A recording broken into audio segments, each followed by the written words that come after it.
네, 이번에 질문 드리고 싶은 건 저는 스스로 저를 볼 때도 그렇고 중독자를 바라볼 때도 이렇게 생각하거든요. 중독자란 자기가 뭘 좋아하는지 모르는 사람이라고 생각해요. 그러니까 저의 경우를 둘러봐도 항상 부모님의 욕망을 쫓다가 내 친구들이, 내 주위 사람들이 부러워할 만한 일만 쫓았던 것 같아요. 근데 어느 순간 내가 진짜 저것들을 좋아했던가? 저게 진짜 내 욕망을 쫓아서 얻어진 결과인가? 그렇지 않았던 것 같아요. 그러니 결국 제 안에서는 내가 좋아하는 걸 뭔지도 모르니 내 안에 결핍들이 계속 쌓이지 않았을까? 그리고 그 결핍들이 결국엔 도박이라는 것을 만나서 발현된 거 아닌가? 그렇게 생각하다 보니까 나는 어떤 사람이고 나는 어떤 걸 좋아하는 사람이고 결국 철학자들이 항상 생각하는 너는 누구냐 나는 누구인가라는 질문으로 귀결되는 것 같아요. 그걸 알아야지 내가 도박을 안 할 수 있지 않을까 결국은.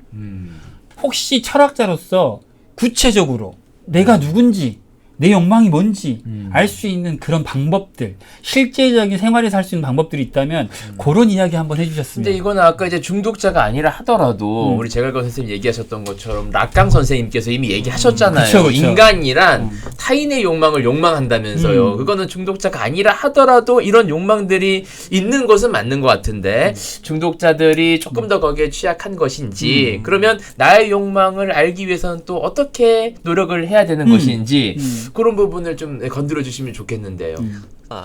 내가 뭘 정말 좋아하는지를 알고 살아가는 사람이 극소수라고 저는 생각해요. 그거를 모르는 게 어떻게 보면 더 자연스럽고 당연한 것 같고 그걸 아는 분들은 정말 대단한 거고 그러니까 우리가 되게 그런 걸 아마 자아실현 정도의 언어로 표현을 하지 않나 싶은데 내가 뭘 좋아하는지 정말 알기 위해서는 이건 뭐 중독자 비중독자 할 거 없이 그러니까 내가 뭘 좋아하는지 모르니까 어떤 사람들은 그냥 그렇게 사는 사람들도 있지만 중독자들은 하필 도박, 술, 뭐 마약 이런 걸로 갔을 뿐인 거거든요. 그거를 제가 생각하기에는.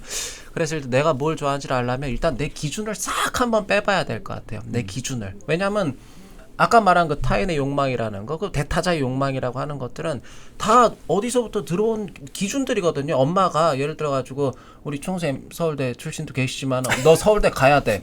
하면은 그 서울대란 기준이 이미 나한테 들어와 버린 거예요. 나는 내가 서울대 가고 싶은지 아닌지도 모르는데 부모가 넌 서울대 가야 돼. 너는 애가 보니까 좀 융통성이 부족하고 고지식해. 너는 할 게 딱 공무원밖에 없다. 그러면 그런 기준이 자꾸 쌓이는 거예요. 굉장히 폭력이죠. 어떻게 보면. 그랬을 때 그거를 다 덜어내기 위해서는 저는 노자에서 좀 답을 찾을 수 있지 않을까 싶어요. 노자가 하는 말이 무위자연이잖아요. 근데 거기서 무위라는 거는 억지로 하는 게 없단 말이거든요. 그러니까 이 척함이 없다는 거죠. 척함이. 근데 우리는 살면서 엄청난 척을 하잖아요. 잘난 척, 뭐 예쁜 척, 성형 안 한 척, 뭐 배 안 고픈 척. 엄청난 척을 하고 중독자들은 제가 볼 때 척을 좀 더 잘하는 사람들이 많은 것 같아요. 척을 잘해요. 중독자들이. 술 먹으면 센 척하고 도박장 가면 막 이렇게 가오다시 하면서 뭐 돈 많은 척하고 그런 것들이 이제 다 일종의 척이잖아요. 근데 무위자연이라는 거는 그 뒤에 자연이라는 건 명사가 아니라 그건 형용사거든요. 척을 안 해서 자연스럽다 사람이. 그러니까 그렇게 가려면 내 기준을 한번 싹 빼보는 거죠. 그러니까 구체적인 실천 지침이라고 한다면 이제부터라도 내 삶에서 한번 척을 안 해보는 거죠. 어떤 척도 한번 안 해보고자 노력하는 거예요. 척하고 싶을 때, 이거 아는 척 한번 해볼까 할 때 한번 잠깐 주춤해보는 거. 그런 것들이 저는 아마 실천할 수 있는 게 아닐까 싶어요. 그러니까 세상의 기준이라고 하는 것이 나의 욕망이라고 착각한 것은 아닌가. 그것 때문에 내가 자꾸 뭐 센 척하고 있는 척 하려고 했던 것은 아닌가라는 것을 내가 한번 돌아볼 필요가 있는 거군요. 점검을 한번 해볼 필요는 있다 그거죠. 네. 그게 진짜 내 본성일 수도 있지만 어쩌면 또 그게 아닐 수도 있으니까 한번 검토해보는 시간을 가질 수 있지 않을까. 네, 우리 춘권 선생님. 네. 서울대라고 하니까 제가 좀 달리 보이거든요.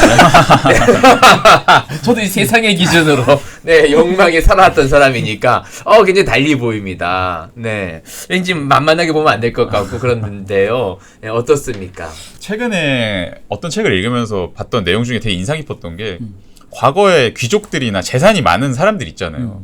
과거 사회에서 그런 사람들의 생활을 보면은 되게 많은 시간이 노는 법을 배우는 걸로 이루어져 있었다는 거예요. 뭐 사냥을 배운다든지 뭐 무용이나 어떤 하여간 무언가를 배우는 거 있잖아요. 왜 그 사람들은 그렇게 그걸 배웠을까? 안 배워도 되잖아요. 그러니까 이미 돈도 많고 편하게 살면 되거든요. 근데 굳이 그런 활동 같은 거를 배우고 그런 거를 배우는 게 그 가문에서는 굉장히 중요한 전통이고 그랬던 경우가 많다는 거예요. 저는 결국에 그 사람들도 되게 그 삶을 견디기 힘들어서 그랬던 것 같아요. 그러지 않으면 안 되니까. 그렇게 노는 법을 계속 배워가지 않으면 안 되니까. 또 그렇게 특권층에 속한 사람들조차도 내가 좋아하고 내가 무엇에서 기쁨을 느끼는지 찾기 위해 노력을 한다는 거죠. 이것저것 많이 해보고 그리고 해보는 데 있어서 그 사람들이 배우는 데 있어서 중요한 거는 고통을 감내하는 과정이 필요하고 내가 처음부터 그냥 한번 해보니까 재밌네 바로 그래서 되는 게 아니라 활을 정말로 잘 쏠 때까지 연습을 해야 되고 실제로 과거 사람들이 썼던 활을 땡겨보면은 일반 사람들 제대로 땡길 수도 없다고 하더라고요. 끝까지. 그러니까 그 정도로 근력도 열심히 기르고 그런 과정들이 있어야만 내가 활을 이용해서 사냥을 하는 그 재미로까지 이룰 수가 있는 거니까. 근데 그 과정에 대해서 좀 현대인들은 너무 즉각적으로 주어지는 쾌락들이 많다 보니까 쉽게 포기하지 않나 싶어가지고 한번 내가 너무 쉽게 포기하는 인간이 돼버린 게 아닌가 그 생각을 하고 한번 뭔가 배워보시면 어떨까 생각이 듭니다. 저는 저 말씀에 100% 동의하거든요. 시간과 에너지를 거기에 엄청 써야 된다고 생각하거든요. 그냥 나를 곰곰이 들여다보고 집안에서 조용히 이렇게 참선하면 언젠가 할 수 있겠죠. 근데 그것보다 실제로 말씀하신 대로 학원에 가서 우리 비싼 돈을 내야지 일부러 먼저 장비를 사야지. 사는 이유가 뭡니까? 그렇게 먼저 투자를 해야지 내가 거기 가서 실제로 운동도 하고 동호회도 나가고 할 수 있게 되는 거잖아요. 시간과 에너지를 지금까지 중독, 도박이든 술에 다 써왔잖아요. 그것만큼 정말 살고 싶으면, 중독에서 벗어나고 싶으면 그 에너지를 그 돈만큼, 그 시간만큼 나를 아는데 그게 내가 뭘 좋아하는, 뭐가 재밌는지 실제로 한번 투자해봐야 된다. 그래야지 알 수 있다. 절대로 공짜로 알 수는 없는 것 같아요. 네. 우리가 우리에 대해서 잘 알려면 우리도 그만한 대가를 꼭 치러야 한다. 공짜로 뭐 자기 좋아하는 거 아시려고 하지 마셔라. 그런 대답을 해주신 것 같아요. 네. 저는 제가 도박을 처음 끊을 때 1년에서 한 2년 차 들어갈 때까지 도박 충동이 올라올 때마다 제 안에 있는 수치스러운 경험들을 떠올렸어요. 그래서 그 충동을 억눌렀거든요. 그렇게 처음엔 굉장히 유용했습니다. 이 수치심을 떠올리는 게. 왜? 충동이 싹 가라앉았거든요. 막 스스로 막 제 뺨을 후려 갈기기도 했어요. 근데 그렇게 1년, 2년을 도박을 끊었는데 안 행복한 거예요. 최소 괴롭지 않아야 되는데 도박은 멈췄는데 내가 날 엄청 혐오하고 학대하는 방식으로 되니까 건강하지 않은 방식이구나 이게.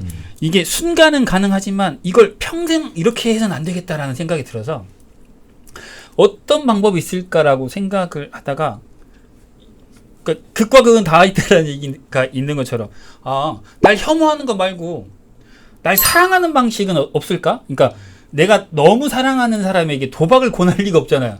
그래 내가 내 애들한테 이걸 시킬 리가, 내 부모님한테 시킬 리가 없잖아. 날 혐오하는 거 대신 날 진짜 사랑하게 되면 나한테 이런 거 안 시키지 않을까? 내가 시켜서 내가 하는 거니까. 그래 그럼 방법을 수치심을 떠올리는 거 말고 그래 차라리 나를 사랑할 수 있게 너무나 잘못된 일을 많이 한 나여서 나조차도 내가 밉지만 나를 한번 용서해보자. 그렇게 하다 보면 언젠가 날 좋아하게 될 테고 그렇다면 내가 날 정말 좋아하게 되면 나한테 몸에 건강하지 않은 것들, 내 정신을 미약하게 만드는 것들을 나한테 권할 리가 없겠다. 근데 날 용서한다는 거 이게 가능한 일인가? 참 어려운 일이라고 생각하거든요. 전 지금도 절 용서하는 수 있는 근거들을 만들어가는 과정 중에 있다고 생각하고 그게 제가 지금 회복하는 방법이라고 생각하는데 어떻게 생각하시는지 좀 궁금해요. 어떠세요?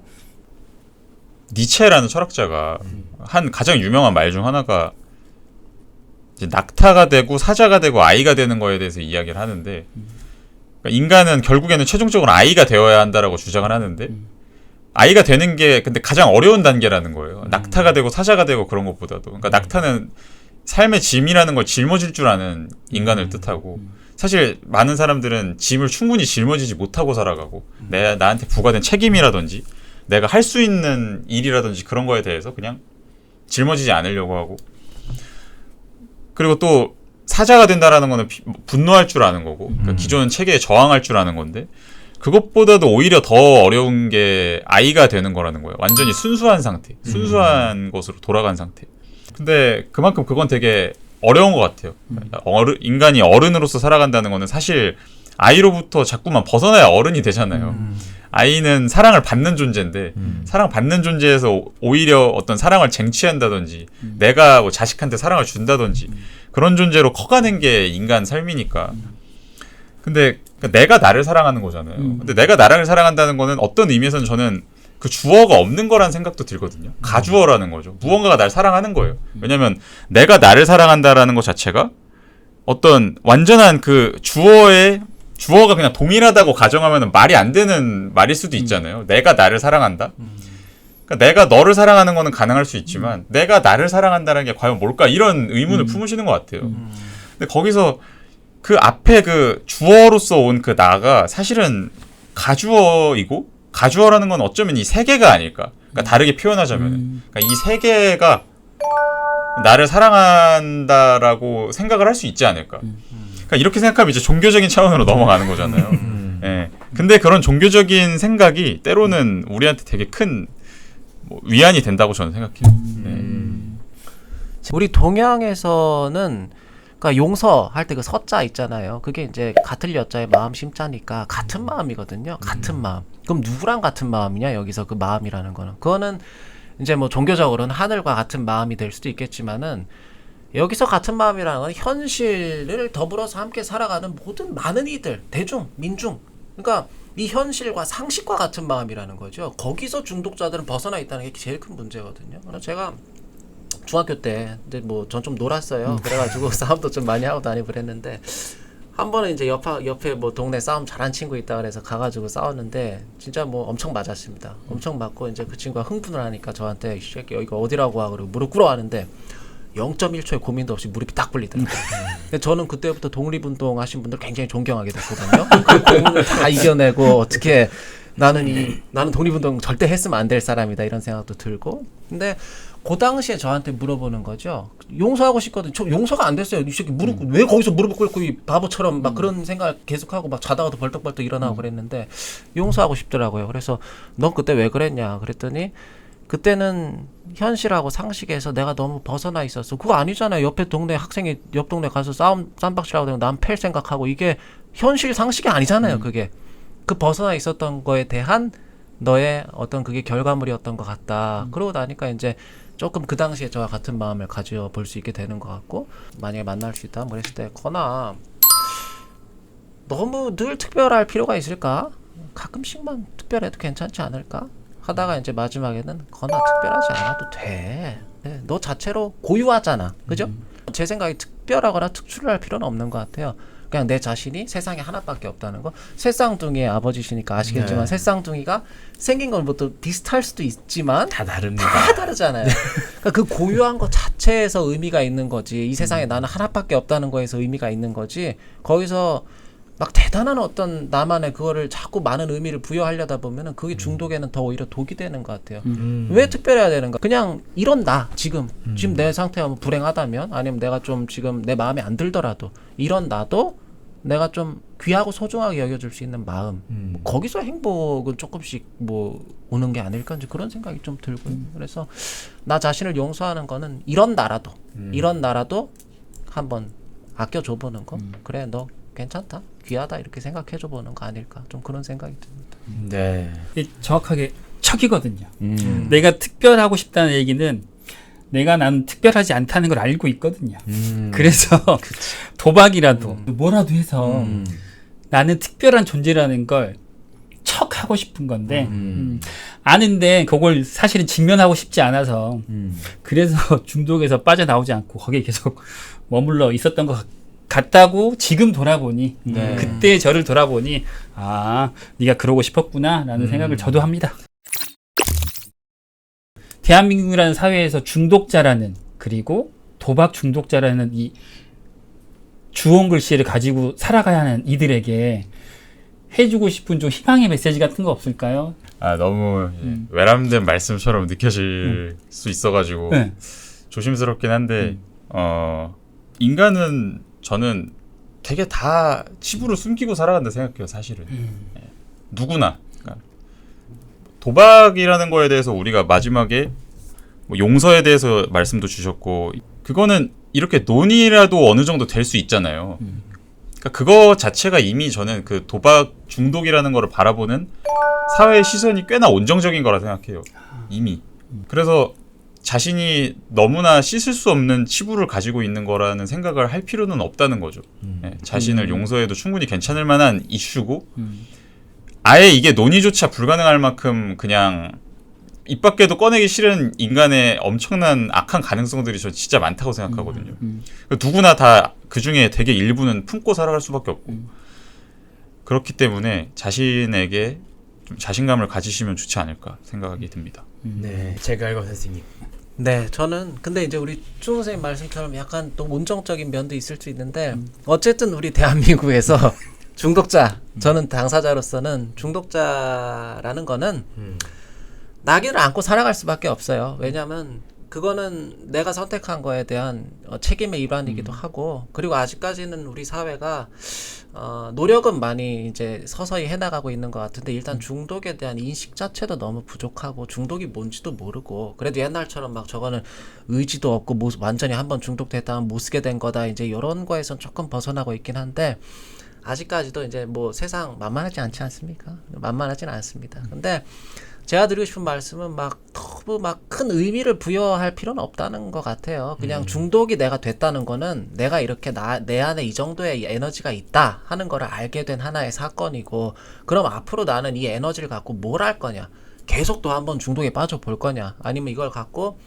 뭔가 조금이라도 뭐 사회가 됐든 남한테가 됐든, 하다못해 내 가족, 내 가장 가까운 뭐 자식, 부모, 아내한테라도 조금이라도 더 뭔가 이 에너지를 갖고 써서 뭐 이렇게 좋은 방향으로 해볼 수 있는 게 있으면 해볼 것인가, 그거를 이제 고민하는 일이라고 생각이 되고요. 그 다음에 그때 김연아 선수가 예전에 나와가지고 그 짤도 보셨을 수도 있겠어요. 근데 그 기자가 가서 막 스트레칭하고 있으니까 무슨 생각하시면서 스트레칭하세요? 그러니까 김연아 선수가 막 웃으면서 뭔 생각을 해, 그냥 하는 거지, 이제 이런 짤이 있었거든요. 네.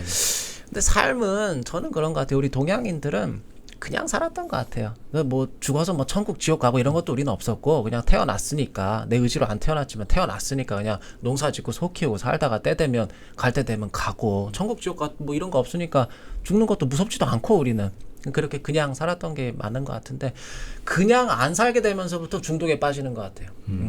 그냥 내가 주어진 현실, 나한테 주어진 이 모든 조건이나 상황 이런 걸 그냥 살아내면 되는데, 거기서 뭐 대단한 의미를 찾을 것도 없고, 거기서 벗어나서 뭔가를 추구하게 되면서 저는 중독이 좀 많이 심해지는 것 같다 생각이 들거든요. 네. 때로는 그냥 살아보는 것도 좋은 방법이 아닐까 싶습니다. 삶이란 게 뭔가 대단히 의미가 있어야 된다, 혹은 뭐 대단히 뭔가가 있을 것 같다라고 생각하는 것 자체도 삶을 살아가는데 굉장히 좀 걸림돌이 될 수도 있다라는 생각도 듭니다. 춘코 선생님이 외람되다고 말씀하셨지만 저는 저 말에 가장 위로가 됩니다.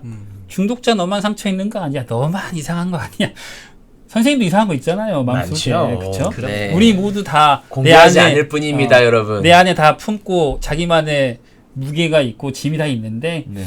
제가 너무 징징거렸던 것 같기도 하고 중독자분들이 너무 징징거리는 것 같으니 네. 우리 모두 중독자든 일반 사람이든 결국 자기 안의 짐은 결국 다 갖고 살아가니 너무 혼자 그렇게 징징대지 마셔라. 네. 라는 저는 저 말이 훨씬 더 위로가 돼요. 너만 아픈 거 아니야? 라는 얘기처럼 들려서 감사합니다.